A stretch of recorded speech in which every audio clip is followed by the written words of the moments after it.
Identitas 5 korban tewas akibat kecelakaan maut yang melibatkan 2 bus dan 1 minibus di Tol Cikopo Palimanan atau Cipali akhirnya diketahui.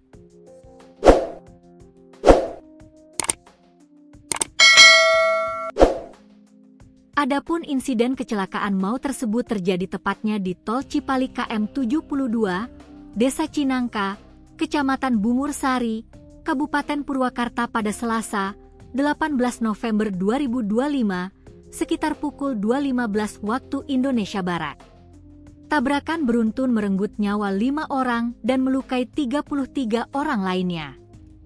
Insiden itu melibatkan 2 bus yakni Po Agramas dan Po Sinar Jaya serta minibus Daihatsu Grand Max. Benturan keras membuat Po Sinar Jaya terperosok ke parit sementara bus Agramas dan Grand Max mengalami kerusakan parah. Kecelakaan maut adalah istilah untuk menyebut kecelakaan yang menyebabkan korban jiwa.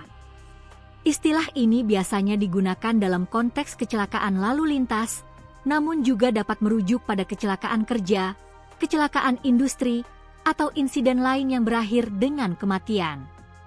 Ciri umum kecelakaan maut mengakibatkan setidaknya 1 orang meninggal dunia dan biasanya melibatkan benturan insiden dengan dampak berat seperti tabrakan kendaraan, jatuh dari ketinggian, atau kegagalan alat berat. Perlu dilakukan penyelidikan untuk mengetahui penyebab, kelalaian, atau unsur pidana. Dikutip Tribun Lampung Co.id dari tribunjakarta.com, korban luka-luka hingga meninggal dunia telah dievakuasi ke RS Abdul Raja Purwakarta untuk mendapatkan penanganan lebih lanjut. Berikut 5 korban tewas. Mereka adalah 1. Anom Widodo, 50, sopir bus Po Agramas. 2. Yasin, 46, kernet bus Po Agramas. 3. Walianto P, 39, penumpang minibus Grand Max.